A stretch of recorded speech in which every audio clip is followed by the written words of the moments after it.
요 경제개발과 관련해서 좀 제가 드리고 싶은 말씀이 좀 있는데 네. 지금 이제 이 개발 과정에서 서울하고 부산을 잇는 경부축이 네. 이제 발전의 축이 돼버렸습니다. 좀 전에 이제 회장님께서 당시에 발전한 이 경부축의 주요 도시들을 네. 거론하셨고 그 도시들과 관련된 당시 정권의 인물들을 또 이제 언급을 해주셨는데 예, 저희도 5개년 배우면 일단 제일 먼저 경부고속도로를 떠올리잖아요. 네. 그 경부고속도로가 어떤 자금으로 건설된지 아신가요?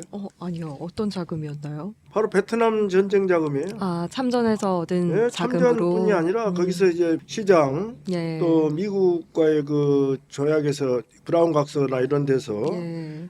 규정되어 있는 내용들을 챙겨가지고 음. 정치 자금도 많이 쓰였지만 경부 고속도로를 먼저 건설합니다. 그 당시 김대중 대통령은 경부 고속도로를 유일하게 반대를 했어요. 여기 지역 불균형에 심각한 문제를 안고 있다. 그리고 국도 1호선 같은 데는 버스 2대도 비키지 못하게 돼 있는데 이 나라의 균형축을 한쪽으로만 편중시켜버리면 어떻게 되겠느냐. 각 지방 지역을 돌고 있는 국도를 먼저 확장해 가자. 그 돈으로. 그리고 기관산업 철도를 낙후시설을 노후화시설을 좀 개선해 가자. 이렇게 네. 이야기를 합니다. 결과적으로 이제 경부고속도로 이 라인을 따라서 발전이 이루어졌는데 근데 이제 이게 부가적으로 얘기하시죠. 예.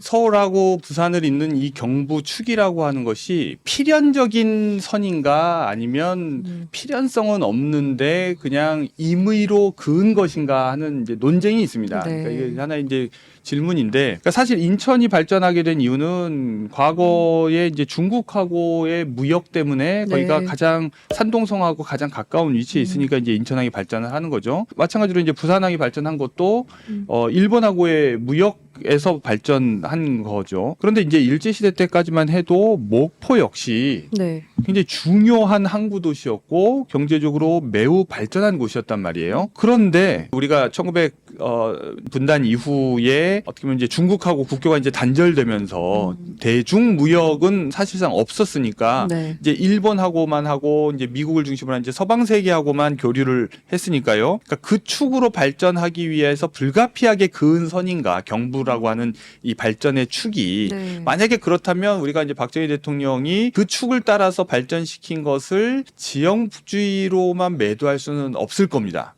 그런데 만약에 목포도 일본하고의 무역의 라인으로서 일제시대 때 분명히 크게 기여를 했었고 맞아요. 그런 의미에서는 해방 후에도 충분히 계속 살려서 발전시킬 수 있었는데 내버려 둔 것이라면 그거는 약간 좀 평가가 달라질 수가 있는 거죠. 네. 그런데 이제 문제는 뭐 경부축이 가장 효율적인 라인이다. 왜냐면 그게 이제 가장 단거리니까. 네. 그렇게 해서 그 축을 따라서 공업지대도 만들고 산업도 발전시키고 고속도로도 제일 먼저 놓고 하다 보니 일제 한 번 그렇게 선이 놓이면 문제는 뭐냐면 그 경로에 의존하는 성향이 발생합니다. 그러니까 일단 길이 그쪽으로 뚫렸으니까 계속 그쪽으로만 기업들도 몰리고 사람들도 몰리고 산업시설이 있으니까 직장이 있고 직장이 있으니까 또 인구는 그쪽으로 가고 그러니까 더 많은 소비자가 있으니까 또 거기에 또 장사가 잘 되죠. 그러니까 이게 한 번 어느 쪽으로 정책이 작동을 하면 그 결과가 다시 원인이 돼서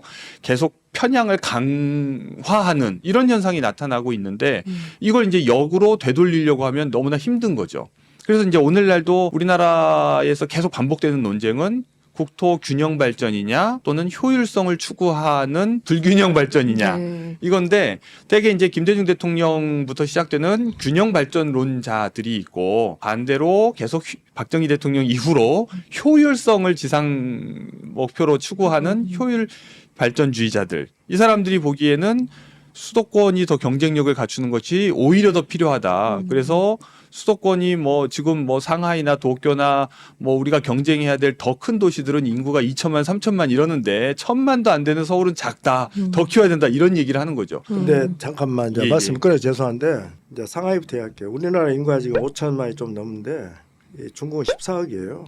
거기서 2천만 도시가 큰 도시입니까? 이 5천만 좀 넘은 도시에서 서울 경기 쪽 하면은 2,500만인데요. 이건 그야말로 비정상이죠. 근데 이 경부 고속도로를 건설하려면은 1, 2년에 되는 게 아닙니다. 근데 완공이 벌써 1970년이에요. 이미 박정희 군사 정부의 전부 브레인으로 들어있는 사람들은 전부가 영남 패권을 그대로 수행할 수 있는 인재들을 풀 가동했어요. 경인 경부 축으로 기형적 국가 경제 개발이 이루어진 거죠. 여기 목포항이라는 것은 그때 발전됐던 것은 일본이 수탈해 가는 하나의 통로예요. 여기에 비옥한 농산물, 수산 해산물 이런 것을 손쉽게 가져갈 수 있기 위해서 목포항을 개발하고 우리가 이렇게 물산이 풍부한 지역이다 보니까 그때는 농업사회잖아요. 그때 당시 경상도가 산업사회가 아니에요. 농업사회 똑같은 박정희 정권 막 쿠데타 잡았을 때도 이 울산 옛날 사진 보세요. 포항이나 한산한 시골 마을이에요. 거기에다가 거대한 국가 프로젝트를 투입한 겁니다. 거기에 있는 것을 원활히 유통해서 수출도 하고 뭣도 하기 위해서 말하자면은 사회 기반 시설을 갖춰준 거예요. 선 개발 후 기반 시설이죠.